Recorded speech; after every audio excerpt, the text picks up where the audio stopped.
프랑스의 작가인 모파상이라는 작가가 쓴 유명한 작품, 소설이 있습니다. 여자의 일생이라는 작품입니다.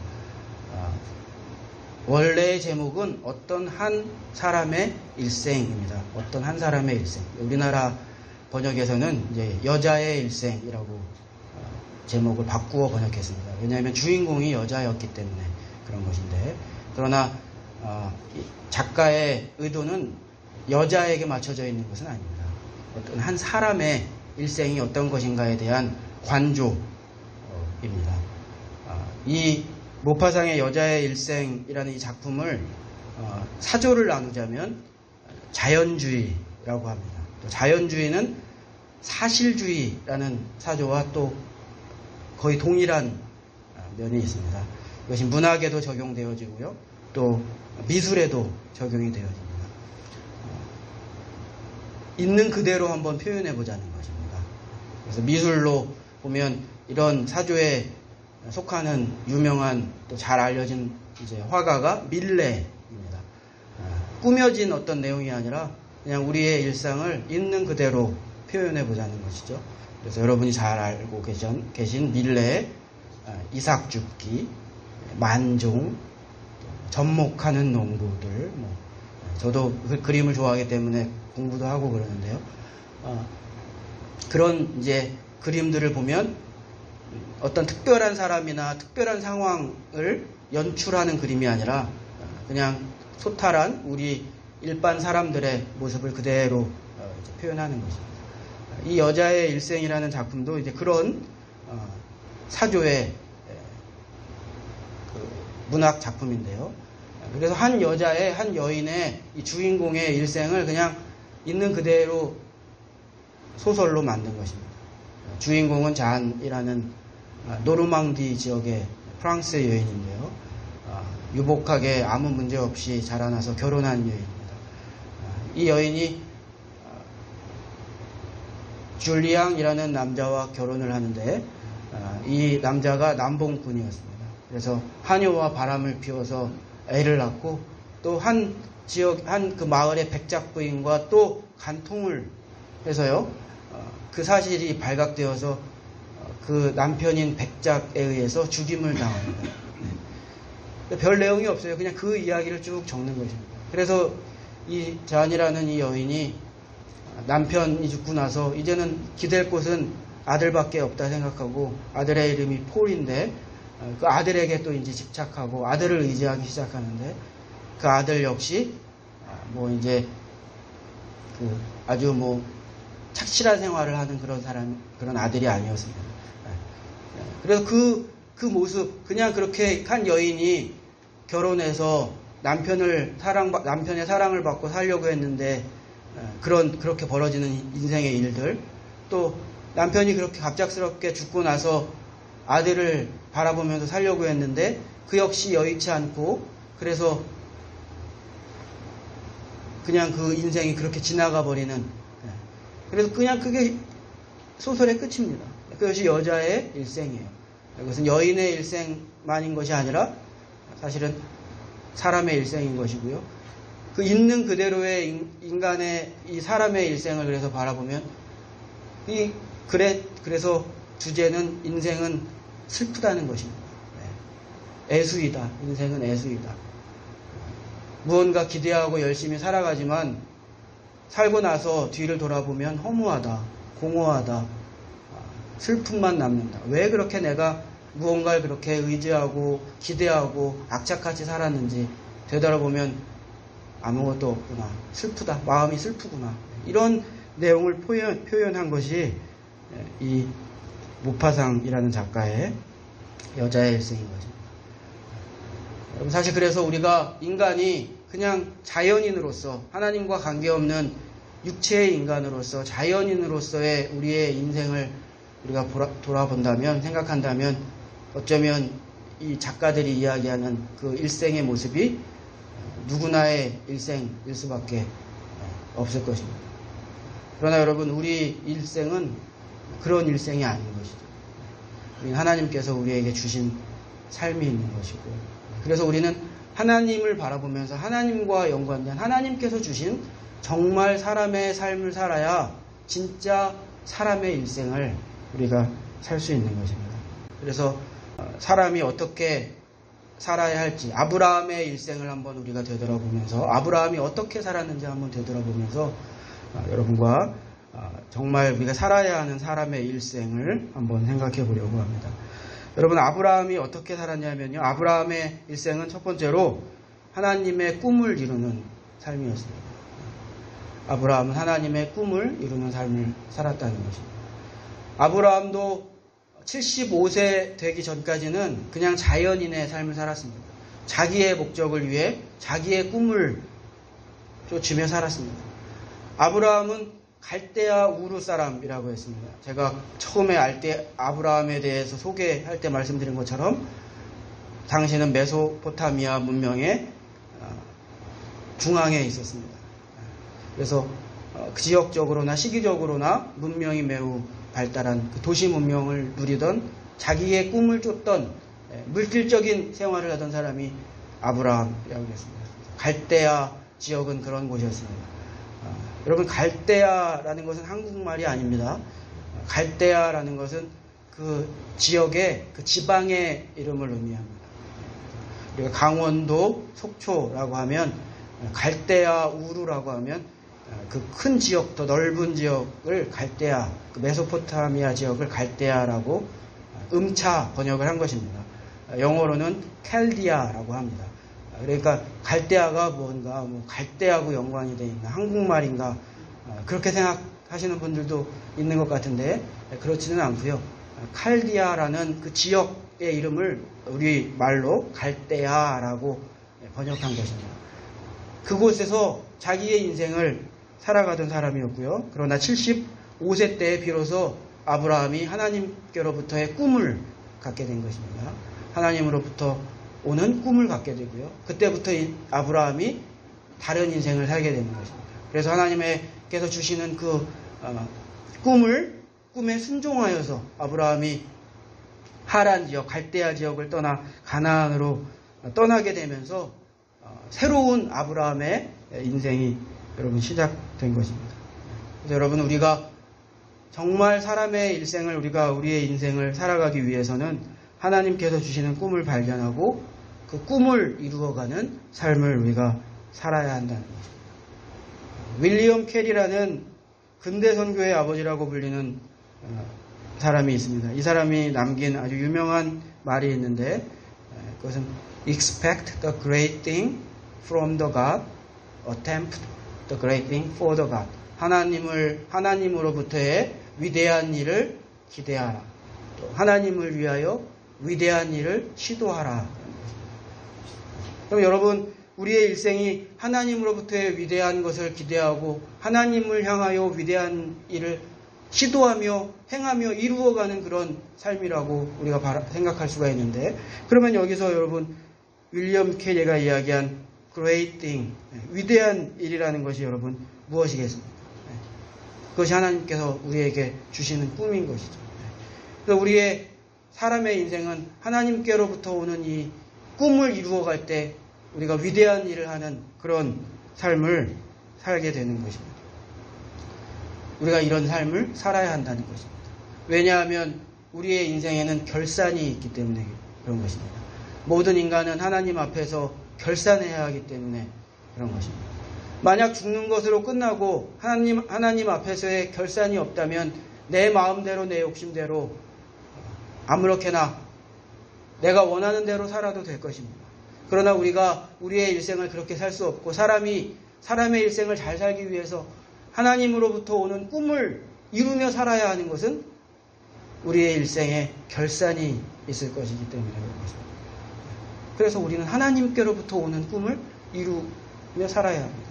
우리가 아무리 어떤 큰 일을 한다고 해도요, 우리가 대통령이 된다고 해도 그것이 하나님으로부터 온 꿈이 아니면 그것은 위대한 일이 아닌 것입니다. 그것은 작은 일에 불과한 것입니다. 그러나 우리가 하나님으로부터 주신 꿈을 이루어가면 그 일은 세상으로 볼 때는 작은 일일 수 있지만 그것은 하나님 앞에서 위대한 일이 되어지는 것입니다. 위대한 인생이 되어지는 것입니다. 그래서 우리는 하나님으로부터 오는 그 꿈을 이루며 살아가는 인생을 살아야 하는 것입니다. 그래야 그 결산 앞에서 우리가 하나님 앞에서 잘 살았다 칭찬받는 인생을 살 수 있는 것입니다.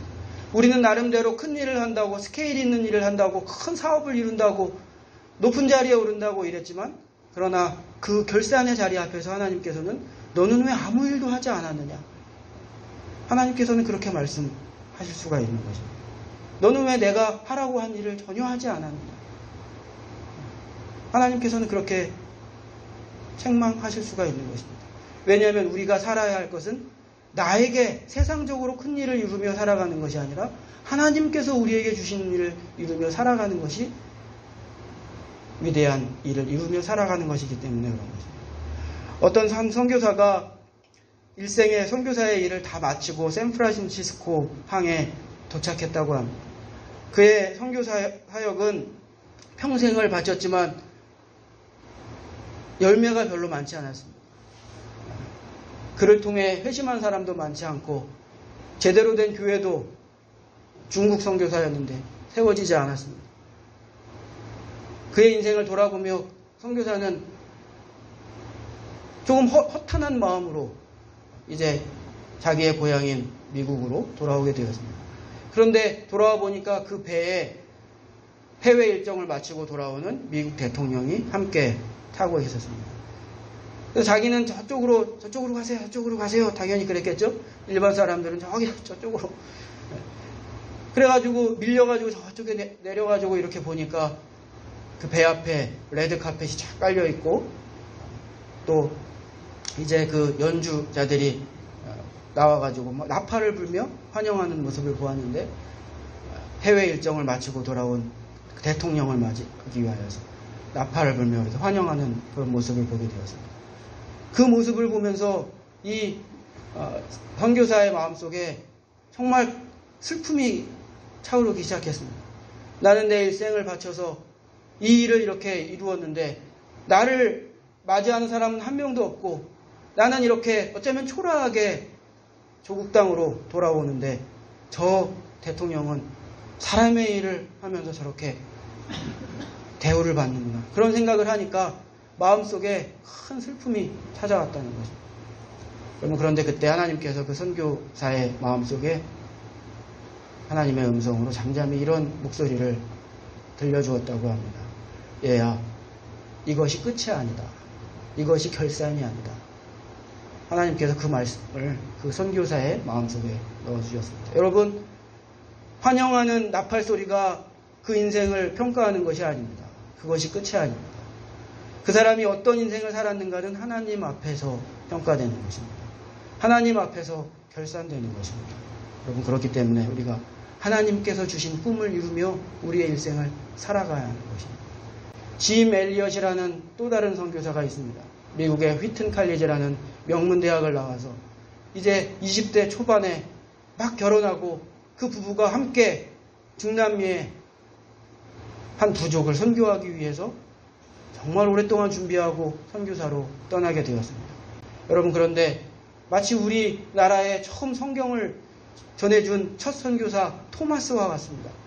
우리나라의 토마스 선교사, 대동강가에 발을 내리자마자 군사들에 의해서 죽임을 당했습니다. 이 짐 엘리엇이라는 선교사도 그렇게 많이 준비하고 애쓴 엘리트, 정말 인생을 다해서 하나님께서 주신 꿈을 이루기 위하여 노력하였는데 그 땅에 이제 선교의 첫 발을 내리는 그 자리에서 마치 토마스 선교와 똑같이 죽임을 당하고 말았습니다. 여러분, 헛된 인생을 산 것일까요? 아무 일도 이루지 못한 낭비한 인생을 산 것일까요? 그렇지 않은 것입니다. 그의 일기가 나중에 공개되었는데요. 여러분도 그 내용을 책으로 볼 수 있습니다. 짐 엘리엇의 일기라는 책이 있습니다. 거기 보면 그가 적어놓은 이야기가 있습니다. 영원한 것을 위하여 영원하지 않은 것을 포기하는 사람은 바보가 아니다. 영원한 것을 위하여 영원하지 않은 것을 포기하는 사람은 바보가 아니다. 여러분, 하나님께서 주신 그 일, 영원한 일을 위하여, 하나님께서 주신 그 위대한 꿈을 위하여 영원하지 않은 우리의 삶을 살아가는 것, 그것을 포기하는 것은 바보가 아니라는 것입니다. 여러분, 짐 엘리엇의 인생이 헛수고한 인생이 아닌 것입니다. 허망한 인생이 아닌 것입니다. 오히려 그 인생은 모든 것을 이룬 인생입니다. 우리가 예수님의 인생을 바라보았을 때 만약 세상의 관점에서 우리가 예수님의 인생을 본다면 예수님의 인생을 성공한 인생이라고 우리가 볼 수가 있겠습니까? 어쩌면 아무것도 이루지 못하고 혁명 초기에 죽임을 당한 실패한 혁명가라고 세상은 어쩌면 그렇게 평가할 것입니다. 그러나 예수님께서는 십자가에 돌아가시면서 여러분 뭐라고 말씀하셨습니까? 내가 다 이루었다. 내가 다 이루었다. 그렇게 말씀하셨습니다. 하나님께서 주신 그 임무, 하나님께서 주신 그 꿈을 여러분 우리의 인생은 이루며 살아가는 것입니다.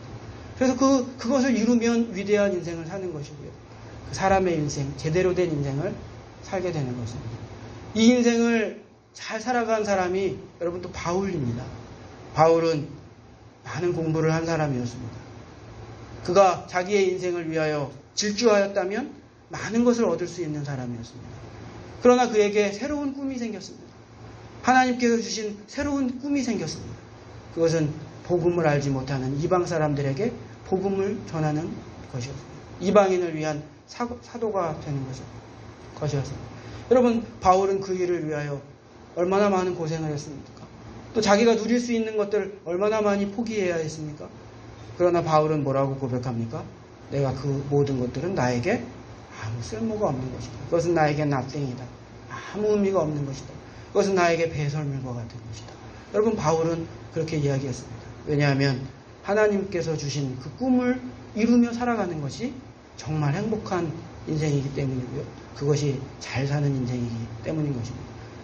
여러분, 그래서 우리는 하나님께서 주신 꿈을 이루며 살아가야 하는 것입니다. 아브라함의 인생을 우리가 바라보면 아브라함의 인생은 하나님의 꿈을 이루며 산 인생이다. 우리는 이렇게 그의 인생을 정리할 수가 있는 것입니다. 또 한 가지로 우리가 아브라함의 일생을 바라볼 때 그는 하나님과 동행하는 삶을 살았다. 그는 하나님과 동행하는 일생을 산 사람이다. 우리가 그렇게 평가할 수가 있을 것 같습니다. 아브라함은 75세에 하나님을 처음 만난 이후에 그는 때마다 하나님을 경험하고 때마다 하나님을 만나며 하나님과 함께 살아간 그와 같은 사람이었습니다. 하나님을 만난 이후에 아브라함에게 나타난 변화는 하나님의 임재 의식을 가지고 살았다는 것입니다. 하나님께서 나를 보고 계신다는 그와 같은 생각으로 그의 일생을 살았다는 것입니다.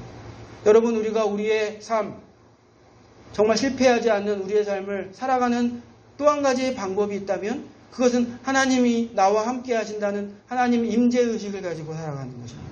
하나님께서 나를 지금 보고 계신다는 그와 같은 의식을 가지고 살아가는 것입니다.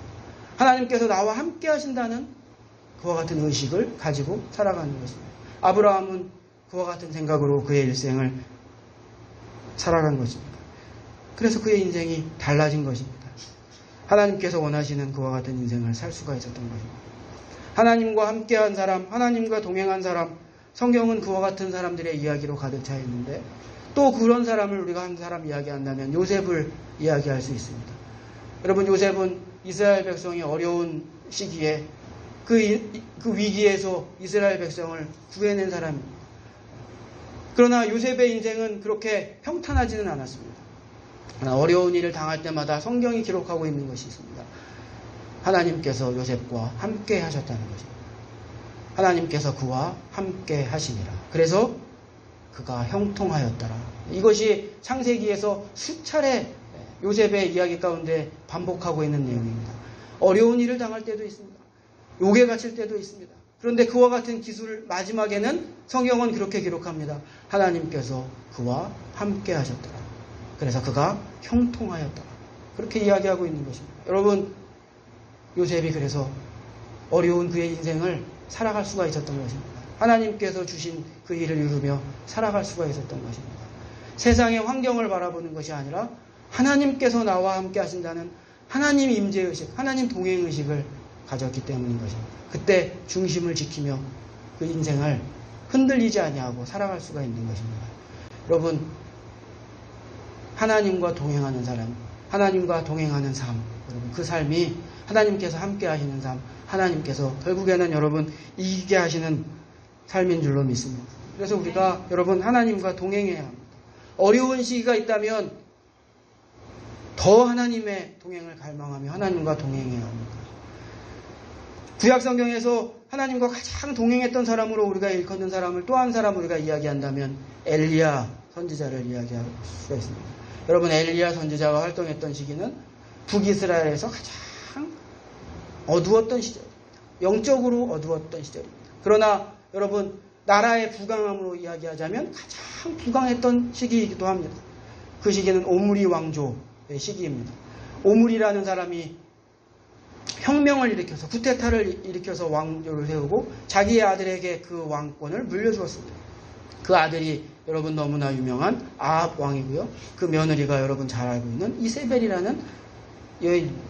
그런데 그때 북이스라엘은 가장 부유하였고 가장 강력하였습니다.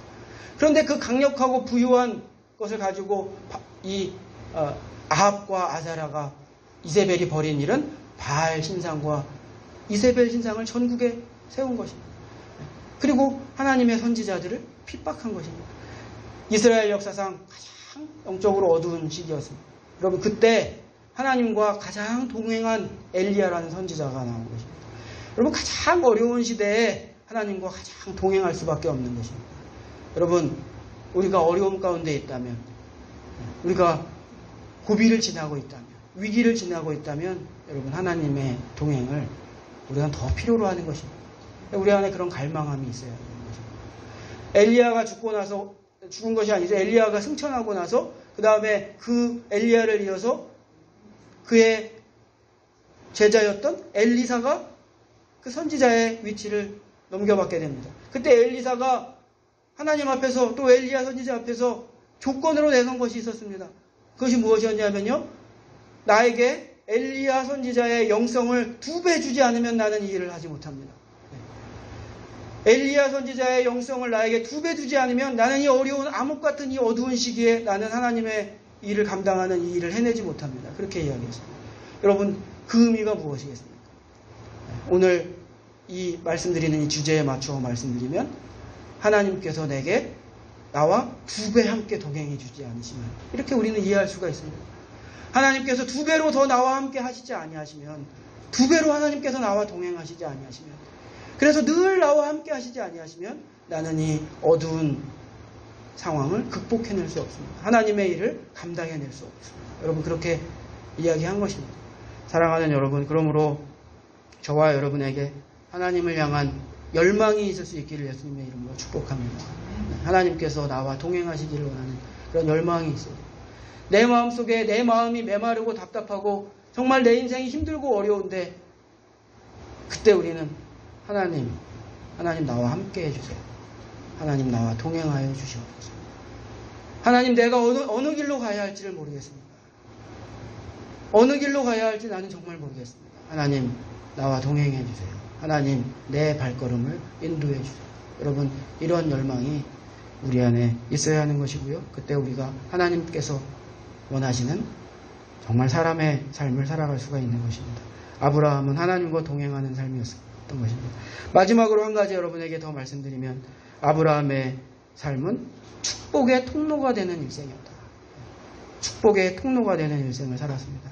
하나님께서 아브라함을 부르셔서 하나님께서 아브라함의 일생을 통해서 이루신 일은 아브라함을 통해서 모든 민족에게 복을 주시는 것이었습니다. 그래서 아브라함이 믿음의 조상이 되었습니다. 아브라함은 믿음의 통로가 되었습니다. 아브라함 전까지는 믿음이라는 것이 무엇인지도 몰랐습니다. 사람이 하나님을 믿음으로 만난다는 것이 무엇인지를 몰랐습니다. 하나님께서 주시는 약속을 믿음으로 따라 살아간다는 것이 무엇인지를 아브라함 전에는 알지를 못했습니다. 그러나 아브라함을 통해서 사람이 하나님을 믿음으로 만나는 것이구나. 사람이 믿음으로 하나님을 찾는 것이구나. 믿음으로 사람은 살아야 하는 것이구나. 라는 것을 아브라함을 통해서 알게 된 것입니다. 그래서 아브라함은 믿음의 조상이 되고, 믿음은 아브라함을 통해서 모든 사람에게 여러분 전달된 것입니다. 그래서 저와 여러분을 통해서 하나님의 이 뜻이, 하나님의 복이 흘러나가야 하는 것입니다. 축복의 통로가 되어야 하는 것입니다. 그것이 사람의 일생이라는 것입니다. 우리의 일생이 댐과 같은 일생이 되어서는 안 된다는 것입니다. 여러분의 일생이 소양강댐이 되지 않기를 예수님의 이름으로 축복합니다. 소양강은 195m나 돼요. 그래서 웬만해서는 물을 방류하지 않아요. 계속 내 거. 네. 웬만큼 비가 와가지고는 흘려보내지를 않아요. 195m나 돼요. 네. 다 내 거, 다 내 거. 그러다가 위기의 순간에 이거 큰일 났는데? 그래서 그때만 흘려보내면은 그거는 그 물은 다른 사람들한테 쓸모있는 물이 되지 않고 재앙의 물이 되는 거 아니에요. 네. 진작에 조금씩 흘려보냈어야죠. 괜찮겠지? 나만 잔뜩 갖고 있다가 이거 큰일 나겠는데? 막 흘려보내니까 그때는 축복의 물이 흘러가는 것이 아니라 재앙의 물이 흘러가는 거예요. 여러분, 우리의 인생이 이렇게 막 그래서 한도 끝도 없이 내 것을 모으는 댐과 같은 인생이 되어서는 안 되는 거죠.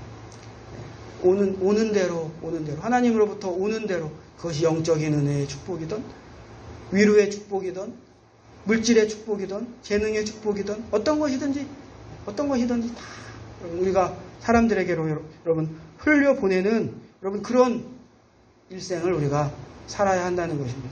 사랑하는 여러분, 그런 일생을 여러분 살고 계십니까? 여러분이 계신 곳에 비옥한 토양이 만들어집니까? 여러분이 흘러내리는 것으로 인해서 많은 사람들이 행복해하고 여러분을 통하여서 하나님의 은혜를 발견합니까? 여러분, 요즘에 교회가 많은 비난을 받고 있어요. 그런데 그 비난은 새삼스러운 비난은 아니에요. 사실 옛날부터 교회 비난하던 사람들이 또 그냥 잘 됐다, 이번 기회에 더 비난하자. 그리고 비난하는 것도 있고. 또 잘 들여다보면 정확한 사실이 아닌 것으로 그냥 막 비난하고 그런 것들이 물론 있어요. 그런데 그 비난이 옳으냐 그르냐를 떠나서 그렇게 비난하는 사람의 마음이 메말라 있는 것은 사실인 것 같아요. 제가 보니까. 그들의 마음이 교회를 향해 닫혀있고 메말라 있기 때문에 일만 있으면 일만큼 비난하는 것이 아니고 10,100만큼 비난을 퍼붓는 것이에요. 여러분, 그러면은 그 사람의 마음이 그들이 왜 이렇게 영혼이 메말라 있겠어요? 교회를 향하여 왜 이렇게 메말라 있겠어요? 여러분, 그 지점은 우리가 좀 생각해 보아요. 우리가 소양강댐처럼 가두고 있기 때문 아닌가요? 그러니까 그 지역은 계속 메마르는 것 아닌가요? 조금씩 흘려보냈다면 그렇게 메마르지 않았을 거예요. 근데 우리가 교회가 언젠가부터인지 댐이 됐어요. 그래서 주시는 은혜와 축복을 다 교회 안에 가두기 시작한 것입니다. 찔끔 그 마음속에 원한을 준 것입니다. 성경에서도 당장 먹을 것이 없는 사람이 형제를 찾아갔는데 그 사람이 음식은 주지 않고 내가 너를 위해 하나님께 기도할 테니까 평안히 가서 잘 지내봐. 여러분, 이렇게 이야기할 수 있느냐? 그것이 하나님께서 원하시는 것이겠느냐? 성경도 그렇게 이야기하고 있어요. 근데 우리가 어쩌면 우리 교회가 그랬던 것이에요. 힘들고 어렵고 당장 먹을 것이 없고 배고프고 아이들 학교 보낼 돈도 없는 사람들에게 하나님께서 너의 인생을 잘 돌봐주실 거야. 여러분, 언젠가 우리가 어쩌면 교회에서 이렇게 이야기하지 않았느냐? 예수님 믿으라는 그 소식 이전에 우리는 그들에게 학비 주고 밥을 나눠줘야죠. 흘려보내줘야죠. 축복의 통로가 되어야 하는 것 아닙니까? 여러분, 우리의 일생이 하나님께서 주시는 축복을 나누어주고 통로가 되는 그런 일생을 여러분 사실 수 있기를 예수님의 이름으로 축복합니다. 그래서 여러분을 통해서 섬김이 흘러가고 밥도 흘러가고 국도 흘러가고 복음도 흘러가고 십자가도 흘러가고 다 그러시기를 예수님의 이름으로 축복합니다.